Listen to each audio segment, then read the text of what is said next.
So anyway, today, like I said, I'm going to move on to talk about a new historical period, which I'm going to get into the Age of Absolutism, which is kind of a period in history, kind of like between mostly the 17th and 18th centuries, where you got a lot of these early modern states in Europe that have monarchies that are very powerful, strong central governments, autocratic, kings, that kind of thing, even, queens or empresses as well. So this lecture is going to more concentrate on Bourbon, France, the Bourbon Dynasty that's in France. That, of course, Louis XIV, the most famous one. We're kind of familiar with him in Louisiana a little bit. So, if you have any comments, questions, of course, about this lecture, please let me know during the live stream, or you can always leave me comments later, of course, on my channel. You can also subscribe to my channel below as well. Here's the link to StreamYard.com if you want to join me in the live stream right now. If you watch it later, of course, you can't do that. But anyway, so of course, move on to talk about first. I'll kind of get into today and really discuss, what the background of absolutism was. So usually I first talk about the background of absolutism. I'll talk about like what it is exactly, like what is absolutism overall. I'll kind of expand this real quick here yeah, it's where monarchs held extreme power over the state, where they controlled society. You can see they even controlled religion. And it's part of the old European state systems that were kind of starting to evolve, especially by the 1700s. So you got this case where a lot of these monarchies rule without really a constitution. In fact, the monarch is the constitution. They don't have any legislative bodies. It's not like parliament like in England or whatever, how they're developing that, which is more limited type monarchies. But pretty much on the main continent of Europe, they went more towards these kinds of monarchies overall. Now, I'll get to it later. A lot of it's based off of divine right, this belief that God has put the monarchy in charge on earth. He's the highest representative of man on earth. And so he has a lot of power over his subjects. A lot of it is linked to the Bible, especially in the Roman Catholic faith, as we'll get to later. In all kinds of countries, of course, you start seeing this happen. Like I was got a few of them I've got here, like France, Russia, Prussia, Spain, and maybe Sweden. Those are some of the countries that were kind of considered absolute.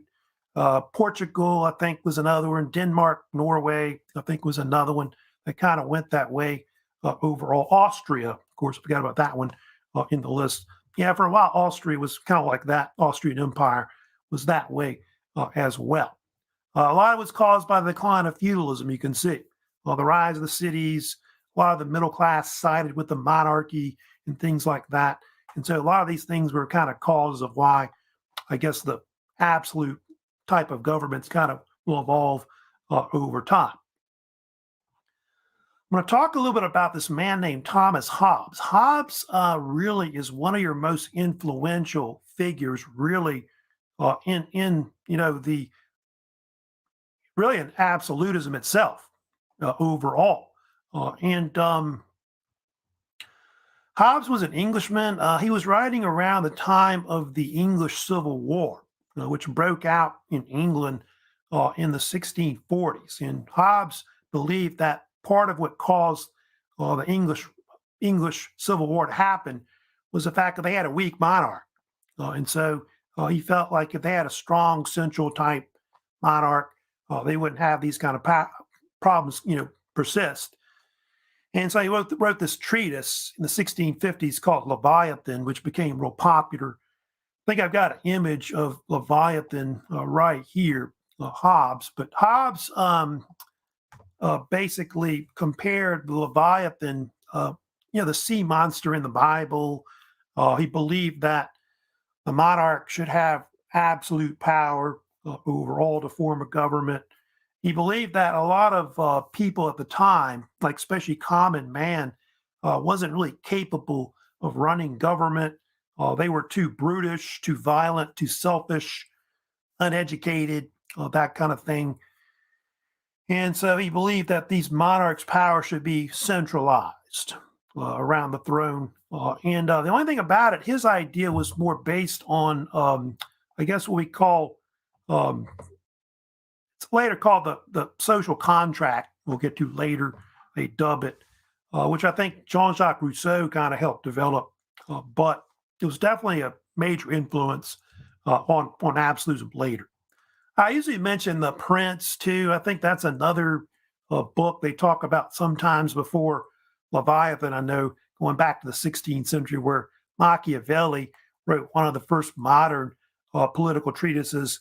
He writes also about how monarchs should stay in power, and obviously a lot of the beliefs with Machiavelli is that they sometimes had to use Machiavellian politics, where they had to be ruthless to stay in power, be very clever. I think Machiavelli even compared it to like a lion and a fox, the way rulers have to be to maintain power. Emperor Charles V in Europe in the 16th century, I think later Henry VIII was also heavily influenced, of course, by that book.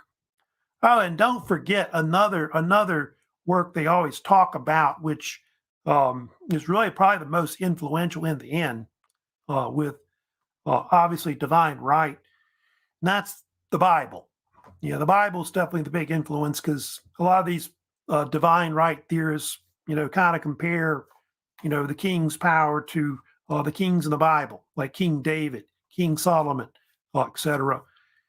And so, divine right theory is really one of the main things that really is the main basis behind absolutism, divine right of kings, which they also call it as well.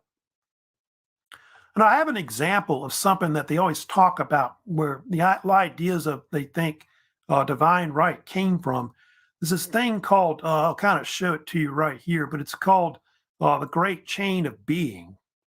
And there's this medieval theory that I guess God had created this hierarchy on earth, which stretched from heaven to earth. And so you had God in heaven, with all the angels, the stars and the moon. And then you've got on the planet Earth, you've got the king at the top. The king is the highest representative on earth. Then you got the church, like the Catholic Church there. Then you got the princes and the nobility. Then you got the common man, like peasants, whatever. Then you can see it's got animals, plants, minerals, and things like that. So all that basically is part of what a lot of the theories of divine right come from, of course, later. So the king is the highest representative on earth, and so that's why he's in power. They also have like this image. I sometimes show the hand of justice that was kind of developed in France. I think going back to, I want to say, the 13th century. I believe it was King Louis XIV that first used this as kind of like a scepter. But the hand of justice represented like the king's power, like absolute power over everyone. The king supposedly could do three things. He could caress you, he could bless you, or he could strike you. Like the power, shows the power of the king. And that scepter has been used by different monarchs, I think up through the Bourbon Dynasty, and then Napoleon, I think, when he came to power in the early 1800s, in France and formed the French Empire, he borrowed it also as well. So I guess each one of those fingers kind of represents one of those things that the king can do, more or less. So the king is the law of the land. There really isn't a constitution. He is the Constitution. Also, this man named Jacques Bousset, that was another figure who was really big into divine right theory. He heavily influenced like Louis XIII and Louis XIV. And he compared like the Bible to, like the kings in the Bible, like, King Solomon, King David, and that's how powerful, the king should be, and all the power should be surrounded by that king, like the crown's power, and so on. And so, the king was the God's representative on earth, and so he couldn't be, questioned. Total obedience, of course, to the king was kind of viewed as that. So, those are just kind of some of the theories that they have that are circulating. A lot of countries follow this, although England obviously, they go away from that. They go for more of a constitutional monarchy, especially about the 17th century, more than anything. Now, to get into, of course, and talk about some of the different kings, of course, of the Bourbon Dynasty, you can see here, there's King Henry IV, who, at the beginning, of course, of this lecture, I of course, play that short little song, of course, about him, which is the national anthem, I guess, of Bourbon France. They called it Viva Henry IV, or the March Henry IV, which was named for him. He's the one that started the Bourbon Dynasty. The Bourbon Dynasty will reign from 1589 up to 1830. Although there is a gap in it, if you know about the Bourbons and all that, because they had this thing called the French Revolution that broke out. They eventually overthrew Louis the 16th and executed him, guillotine. And then later Napoleon came into power. He's kind of stayed in power like 1814, 1815. And so there's kind of this gap. Although the Bourbons, they never recognized that all that stuff happened. They kind of acted like it never happened. You're looking at Henry IV, who originally was called Henry of Navarre, who actually, by the way, was a Huguenot. He was actually this French Protestant that kind of rose to prominence during the French Wars of Religion in France. He was a cousin, by the way, of the Medicis and the Valois families. They were kind of powerful Italy and France. And he got his name Bourbon from a relative of his that went back to the 1300s, Louis I, known as the Duke of Bourbon. So that's where the name Bourbon Dynasty comes from. However, if you know about it, the French don't pronounce it that way. They say it Bourbon, by the way. But in the United States, they start saying Bourbon because of Bourbon County, which is up in Kentucky, where they started making bourbon whiskey. And so hence the name being used. So if you think about Bourbon Street, like in New Orleans, Louisiana, whatever, it's named after the actual dynasty, of course. But nobody says it the other way. They say it Bourbon. By the way, the Bourbons were like a cadet branch of the Capetian dynasty, which went, by the way, all the way back to the 10th century, like during the Middle Ages. I think there was the original king of the Capetians was a man named Hugh Capet, who reigned kind of in the late 10th century. And he was related back to the Franks, Charlemagne and all that went back to the kind of like the early Middle Ages. But yeah, he was a former Huguenot who came to power. What was he known for? Navarre was the one that kind of created peace in the country. And he issued, remember that Edict of Nantes in 1598, which helped end persecution against the Huguenots, and it ended the French Wars of Religion. And so he was kind of considered a very important king. And so later they gave him nicknames like, Henry the Great, or Good King Henry also as well.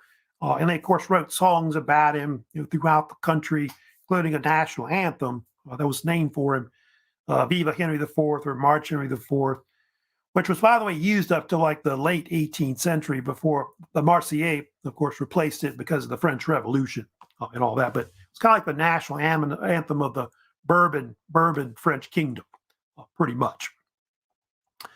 So there he is, Henry IV, Henry of Navarre, of course, the first Bourbon monarch. But he did convert to Catholicism. That's one of the things he had to do when he became, the King of France. Now, whether he was really a true Catholic, I don't know about that one. Now, what happened to him? Well, what happened eventually, he was replaced by another king that came in, which is Louis XIII, who was his son. He was actually, what happened was his father was killed, believe it or not, in May of 1610. This French fanatic named Francois Rabelais murdered him. I think stabbed him with, I want to say, a penknife, which is kind of bizarre. and he was this Catholic fanatic that I guess was upset about the whole Edict of Nantes and all that. And so he died right afterwards. And so King Louis XIII came to power, and he was like really young. I want to say he was close to maybe about 5 years old or so when he came in. And because he was so young, his mother had a lot of power behind the throne. That was Queen Marie de Medici, who was the wife of King Henry IV. I think it was his second wife. And anyway, she was the one that was the power behind the throne for a bunch of years when he was kind of young, Louis XIII. And she was kind of instrumental in eventually putting into power this man who became real powerful named Cardinal Richelieu. He was called. And Richelieu would go on to become one of the first chief ministers of France, which was kind of like an unofficial title, which he would rule 1624 to 42, but he would head up the government under Louis XIII and begin to centralize the government around the crown and take power away from the nobility and all that. And I think I've got another image showing him, but he had a nickname. He was known as the Red Eminence. He was a cardinal in the Catholic Church, which is true. So he had a lot of power in the Catholic Church. He was called Eminence, though, because he was so powerful of a figure. He wasn't really a monarch, but he was so powerful that he had his own palace in Paris. Just kind of give you an idea about him. So some people think he was the prototype to the absolute monarchs that come later, especially Louis XIV, and had an influence on probably Louis XIV. And I think this image here is a better one right there, kind of showing you him. But you see him in the dress of a red cardinal right there, which the cardinals are pretty powerful. They've helped to elect the popes in the Catholic Church. His real name is Armand Jean Duplessis. They called him the Duke of Richelieu. But people called him Cardinal Richelieu for short. And so he had a lot of impact on a lot of the policies of the country, not just domestically, but also foreign policy as well. In fact, he was so powerful, he handpicked his predecessor, the one that would, I guess, follow after he would die, which I think was Cardinal Mazeran. I'll get to him, of course, a little later. They have this, of course, I'll get to Louis XIV a little later about him. I had a picture of, where was I'll get to Mazarin. Of course, there's Queen Anne of Austria. I kind of wanted to show her. She was actually the wife of Louis XIII. Kind of talk about her. I'll get to her later, but she's kind of an interesting figure as well. That'll come to power, but we'll talk about him later. Let me first talk, though, about Richelieu a little bit and discuss how they weakened the actual nobility in the country. Well, Richelieu, one of the things that he did importantly was that he would weaken the crown by taking power away from the actual nobility. The nobility could not have their own standing armies. They couldn't have, fortresses. They couldn't have castles, things like that anymore. Only the monarch could control the armies, control fortifications, castles, and things like that. They also exempted the nobility from a lot of taxation. They put a lot of it on the middle class or lower classes more than anything. And so that made them more dependent on the monarch. And so this is something that Louis XIV will, of course, do later overall.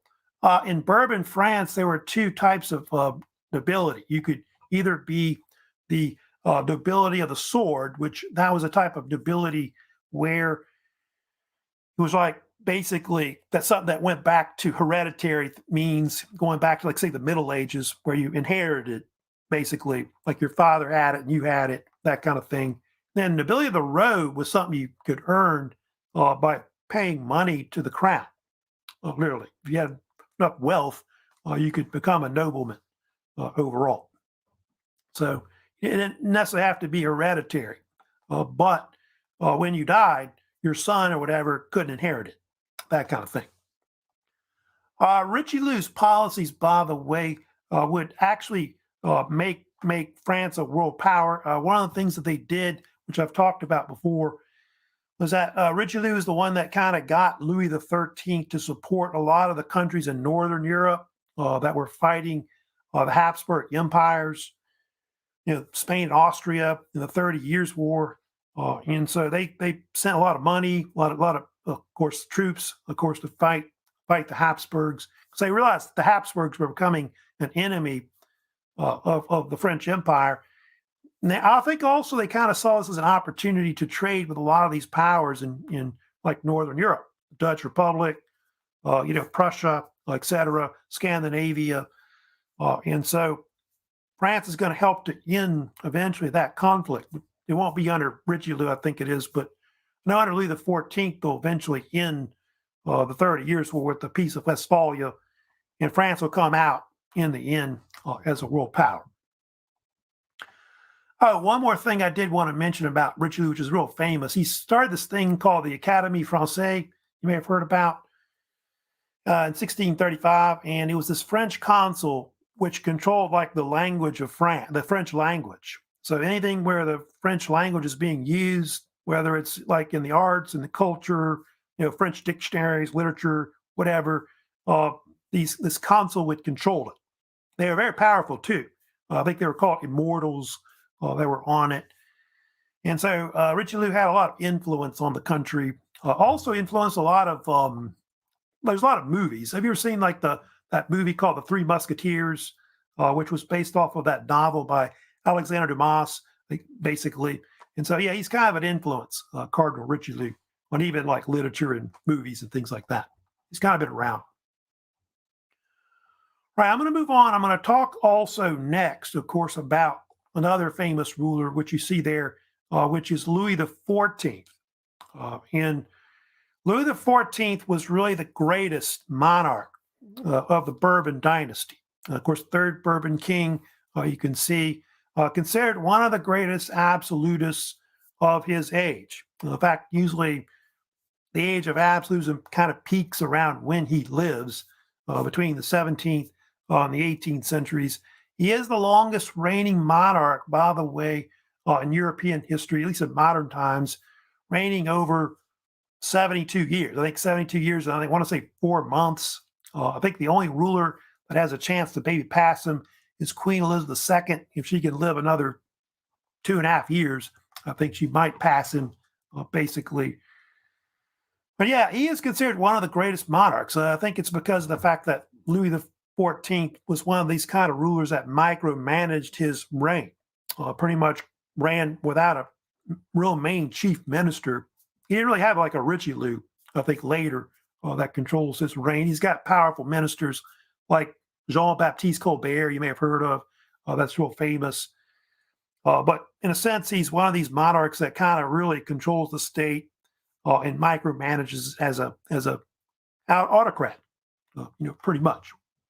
Of course, he got this nickname later, everybody called him, which is the Sun King, Roi Soleil, which was kind of like a symbol of his court at Versailles. But he was called other names. You can see the Louis the Great, Louis the Grand Monarch, which is the great monarch, is what it meant, more or less. And he had this famous motto, I think, that a lot of people have heard about, which is, of course, well known, which is, I am the state, l'état c'est moi, which kind of summed up, the political theory of absolutism and how powerful these monarchs were in early modern Europe at the time. The translation actually means the state is me. And so he's basically saying that I'm the reason why France is a great state, great power. And I pretty much control everything. Everything I do policy-wise is because of me, that kind of thing. And it's all about, my grandeur and so on. And so the policies of the state, were based on his, statecraft and so on. So it's not the other way around where it's all about the people and that kind of thing. It's more like about how he runs the state in general. Early on in his reign, it wasn't like that. I'll kind of get more into the Sun King and all that. But there was this powerful minister that was under him that was named Jules Mazeran. He was actually handpicked by Richelieu to take his place when he died. He came in about 1643 and really became the de facto ruler of the whole country for about almost 2 decades. You can see 1643 to 1661. And he controlled a lot of the early reign of Louis XIV, really influenced Louis XIV on a lot of his statecraft and running the country in general. I think he was probably more influential than any other figure overall. There's this actual, of course, I talked about Queen Anne of Austria, by the way. Of course, that was the mother, of course, of Louis XIV. Of course, originally the wife of Louis XIII, who had passed away.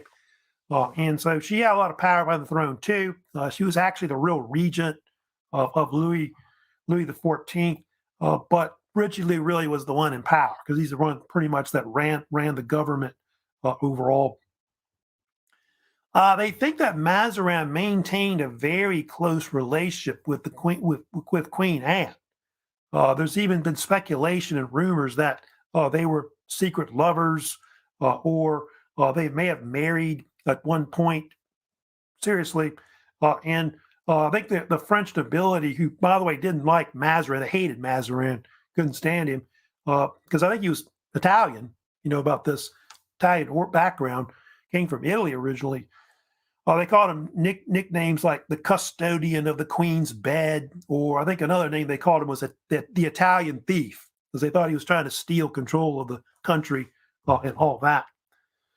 And so he's kind of a controversial figure, and I'll get to that. Of course, I'll get to her in a second. That's actually eventually the wife, of course. Eventually, he will marry. Like I think right before Mazarin dies. I think Mazarin died in 1661. He kind of hooked him up with this princess who was actually Louis's cousin. I think they're first cousins, I want to say, Maria Therese of Spain. And it was kind of like a political marriage to try to, bring peace between France and Spain, who had been fighting a bunch of wars that went back to the 1630s, the so-called Franco-Spanish conflict or Spanish War. They called it. I think there was a common issue, though, when he married her.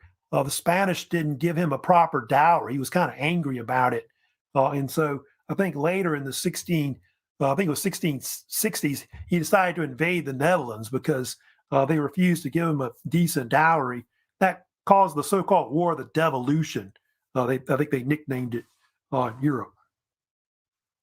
But Louis had if I could find her somewhere in here, he had different, there was this woman here you may have heard about.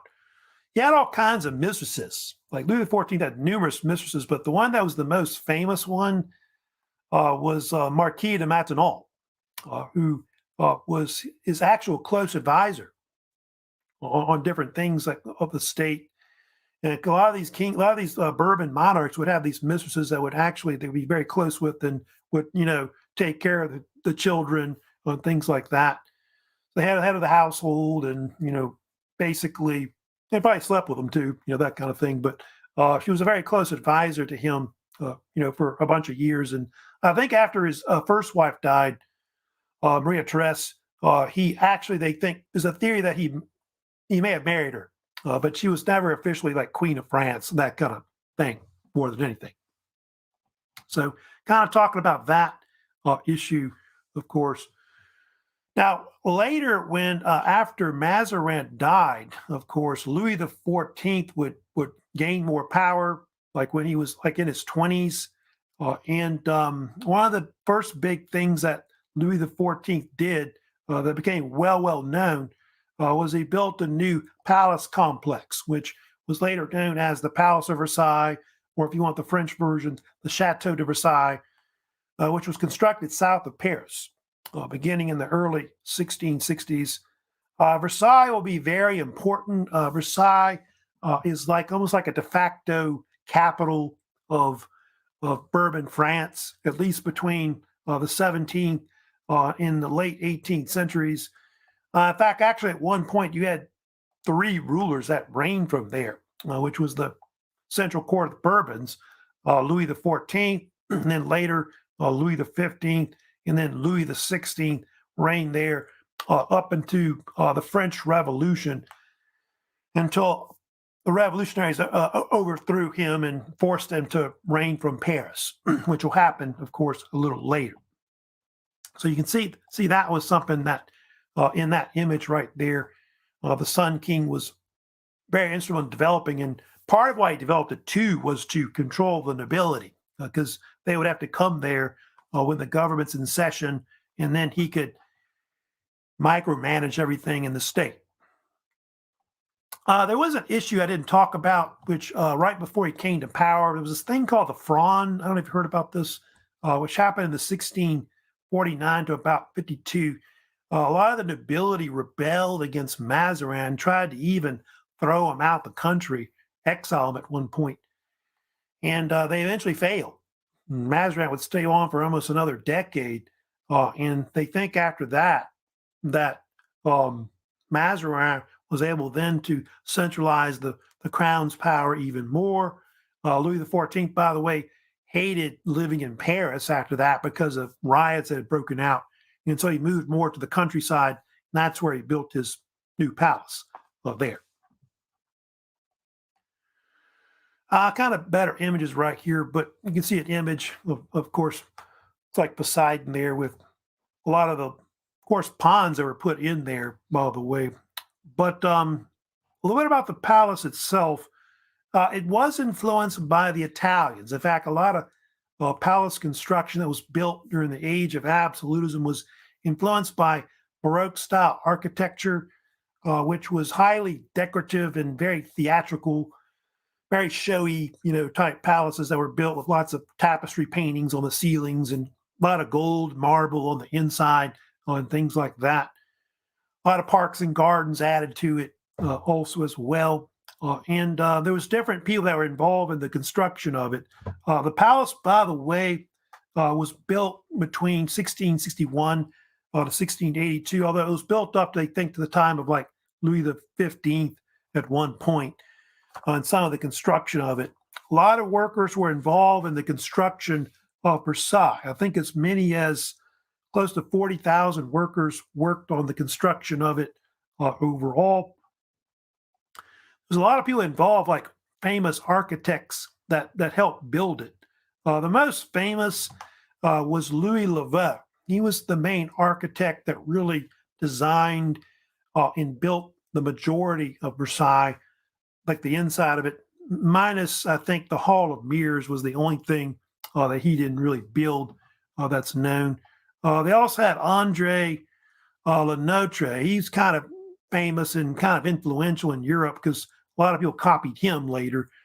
He was a landscape architect that is the one that built all the gardens, the parks, the orchards, fountain works are all put in at Versailles as well. They had also Charles Le Brun.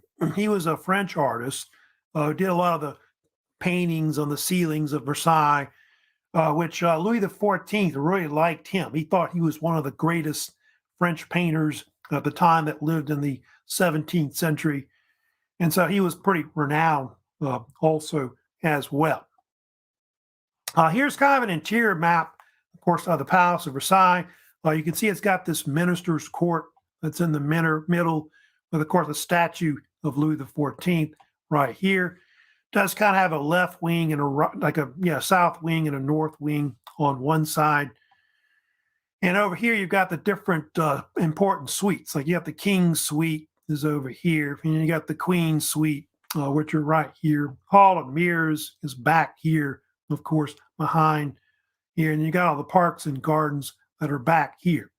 There's an assembly hall over here, a chapel over here, because Louis XIV was very religious, by the way. He would often have a mass every day, pretty much. They also put on operas over here, like plays were put on a lot of times. Like plays like Jean Racine, Moliere at the time were real big. And so, and anyway, losing my voice, but Anyway, you kind of see kind of the first floor design, of course, of Versailles right there. Oh, there's of course the courtyard of Versailles that you're looking at right there. But really, in this later part of the building process, going into the 1670s, you got this one man named Jules Mazeran, who really became well known for building, the Hall of Mirrors, which Hall of Mirrors, by the way, was the largest room that was put into, of course, the Palace of Versailles. I think I've got a better image of it right here. There's Mansart on the right, right there. You can see it's famous for its glass-clad mirrors that are on the left side of the hall, and then you got windows on the right. The mirrors help to reflect light off and light up the room, which of course the large size room you're looking at. If you want the size of it, it's about 246 feet long by 33 feet wide to kind of give you an idea of the size of it. A lot of times the kings like Louis XIV would use it to meet dignitaries, other people, other ambassadors from other powers and things like that to kind of impress them, that kind of thing. They had hold balls in there. I think there was even a case where they had like royal weddings. I've heard stories that they actually had women that would come there to actually give birth inside the Hall of Mirrors. And of course, the most famous thing about Hall of Mirrors was various treaties that were signed there. The most famous, of course, was the Treaty of Versailles, signed there in 1919. So, real showy, all this wealth they're kind of, showing off by the monarchs, etc.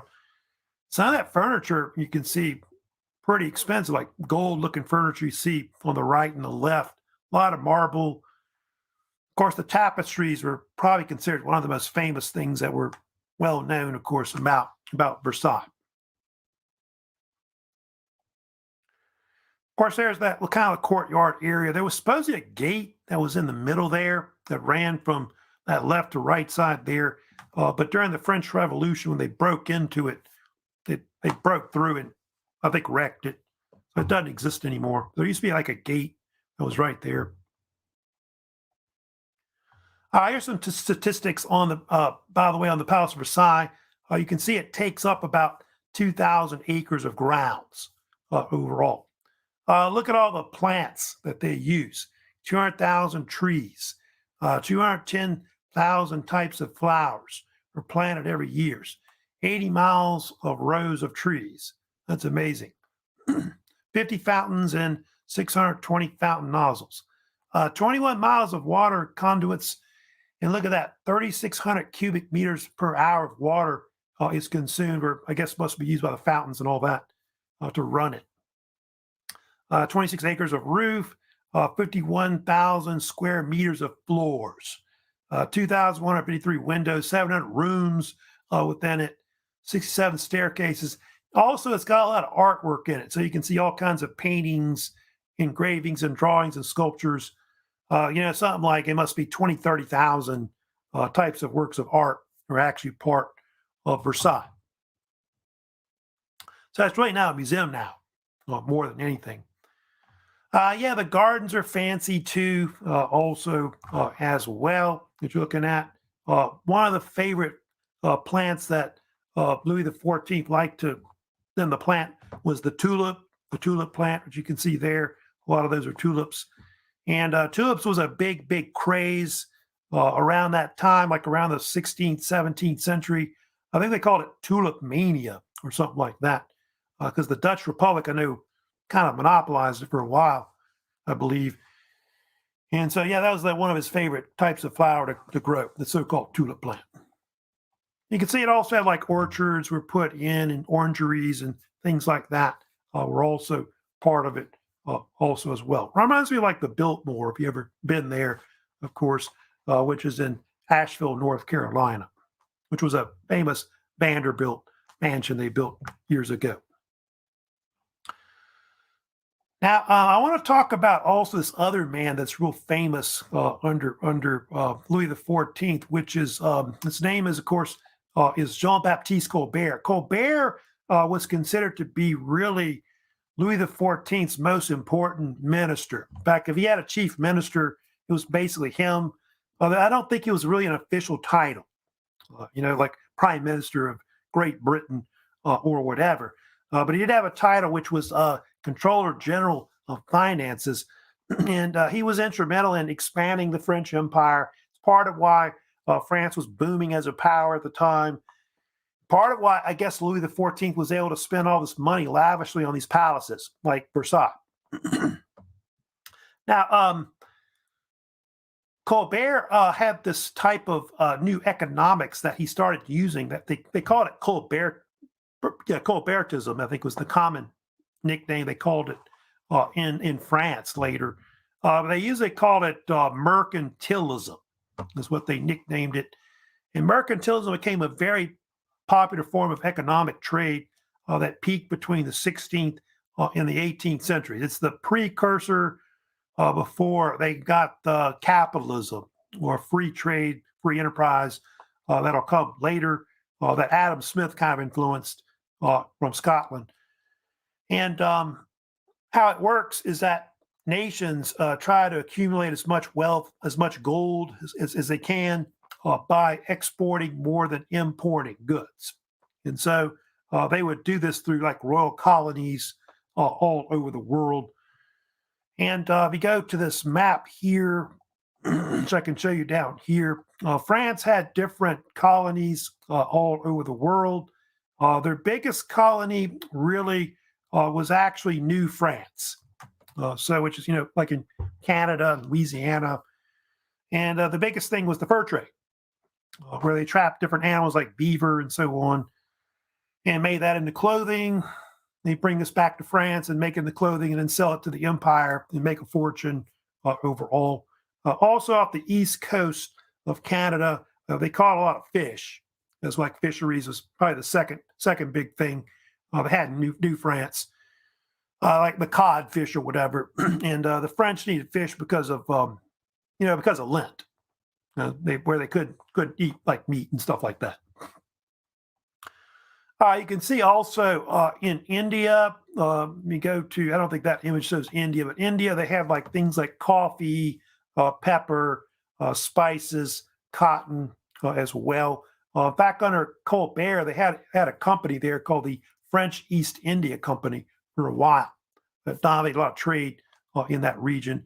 Then in the Caribbean, on Saint Domingue, or Haiti, as they call it today, which is on the western side of Hispaniola, sugar plantations, which made sugar and rum, are the big things, of course, that they had.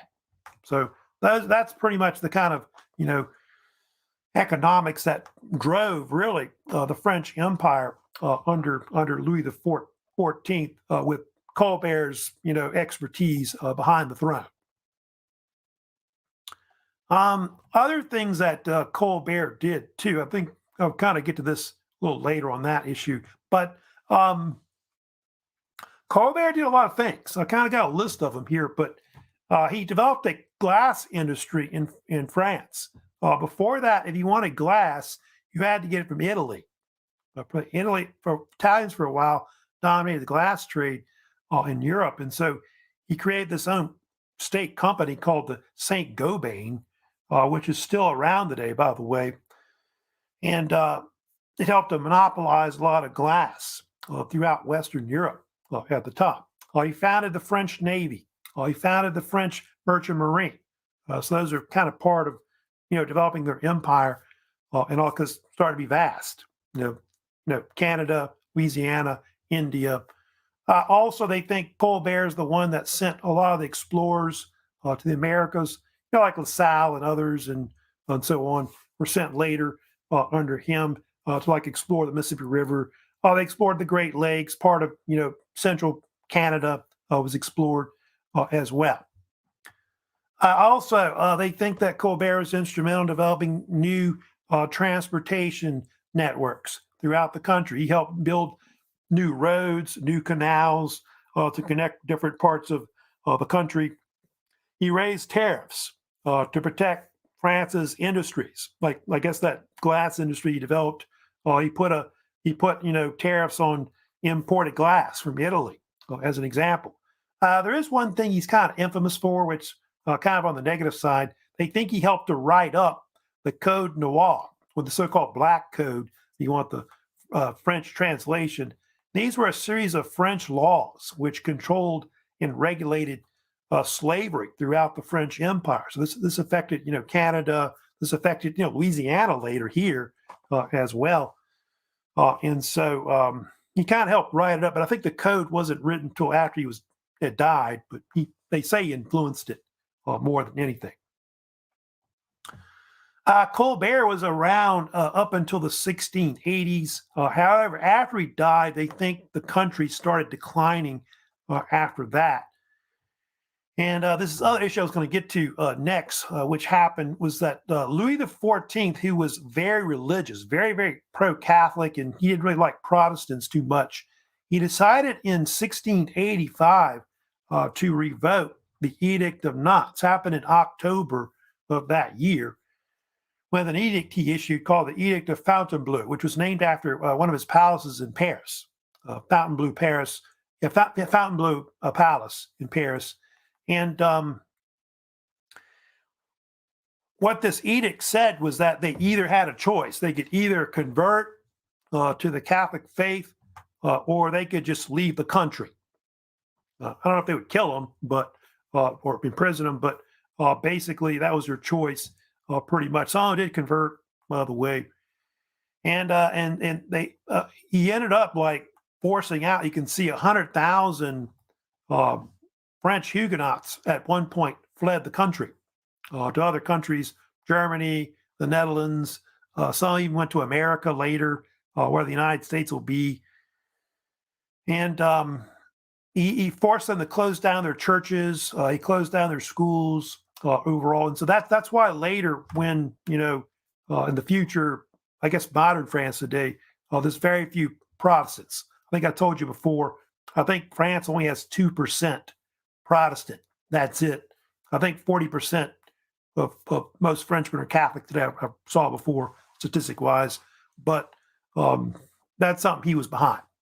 Why did he do it in the end? They say it was partially because of his religious faith. The fact that he thought that France ought to have, one king, one king, one religion, that kind of thing, which would be the Catholic faith. He also didn't want the Protestants to have any power in the country, and so that had a lot to do with it as well. They do think it harmed the country. They believe it caused like an extensive brain drain because a lot of these people that fled were kind of important to the French economy. Some were merchants, some were artisans that were kind of important, like in different crafts. And so they think it helped to kind of contribute to why France started to decline, late 17th and going into the 18th century overall. The other thing that happened too, the French got in a lot of wars. That's one thing about Louis XIV. Is he fought numerous wars in Europe. Most of them were fought between pretty much the late 17th to the 18th century. His biggest rival was the ruler of Austria, who was also the Holy Roman Emperor, who was Emperor Leopold I, who, by the way, was probably one of the most powerful rulers at that time, up there with Louis XIV in the 17th century. Actually, a first cousin, by the way. And so those two had tangled in a lot of wars. I know the two big wars they were involved in was the 9 Years' War, which was fought between 1688 1697. That was fought because two reasons. Louis XIV tried to put his nephew back on the British throne, which was King James II. I'll talk about that later because of the Glorious Revolution. And then the other one was because of the fact that Louis invaded Germany and part of the Netherlands. And so that had a lot to do with it because Louis wanted to expand eastward and push into Germany and take control of it. So that created a lot of tension later. And they had another war later. Some of these we might get to later and talk about it. War of the Spanish Succession, 1701 to 1713. That was fought because the king of Spain, Charles II, didn't have any heirs, and so he gave the throne to Louis's grandson, Philip of Anjou. So that started a big war in Europe too. So, we'll probably mention some of these wars later, when I get to them. So, at the time, that's kind of looking at some of his empire. You see that he controls, but he wants to try to expand into the Holy Roman Empire or into the Netherlands as a whole, and then also, of course, in the New World. They have later kings that come in. Of course, his great-grandson would rule later. They called him the Beloved. That's what the French people called him. He would inherit the throne overall. Pretty much Louis outlived a lot of his sons and his grandsons, and so he ended up on the throne. He would be the fourth Bourbon monarch. And it's funny about this whole issue. Before Louis died, he actually gave him a letter saying something like, "My child, do not imitate me in the tastes that I have had for building or for war. Try, on the contrary, to be at peace with your neighbors. Try to comfort your people, which unhappily I have not done." And so Louis XIV felt like he had failed as a ruler. He had made too many wars, things like that. Of course, Louis XV wouldn't listen to him. He'll get in a bunch of wars too, especially the 7 Years' War. That's going to be the big one. He's going to end up losing that war to the British, and they end up losing like a good chunk of their empire overall. So yeah, France is going to eventually decline. It's going to start I'll get to the 18th century later, but because of the rise of the British, British Empire really by the 18th century becomes the big power overall. Multiple wars, also a lot of internal problems. That's something we're going to get to later. That happens with the French Revolution. There's not much equality in the country, and pretty much the upper classes control everything, pretty much. I'll just for a few minutes also talk about it as well. But yeah, they have later monarchs of the Bourbon Dynasty as well. Like I said, the Bourbons reign up to 1830. You've got, of course, I just talked about Louis XV. He reigned from 1715 up to 1774. So he was on the throne quite a while also as well, almost 60 years. They have Louis XVI. He would come in later. He was like this grandson of Louis XV. And anyway, he reigned from 1774 to 1792. If you know much about Louis XVI, he would get overthrown, of course, in the French Revolution. He would get his head chopped off, of course, via the guillotine, January 1793. And of course, the French revolutionaries overthrew him, and they put in a republic, the French Republic, of course. And then you had later, you had Napoleon would also seize power, of course, at the end of the French Revolution. You'll notice there's a gap there. There's the Louis XVI, and then they go to a Louis XVIII. There was a Louis the XVII. The Louis XVII was the son of Louis XVI, who actually never ruled. He was imprisoned during the French Revolution, but I think the Bourbons basically said he did, that kind of thing, because they acted like it never happened, the French Revolution or Napoleon. And so he's kind of seen as Louis XVII there. And then the guy in the middle is Louis XVIII.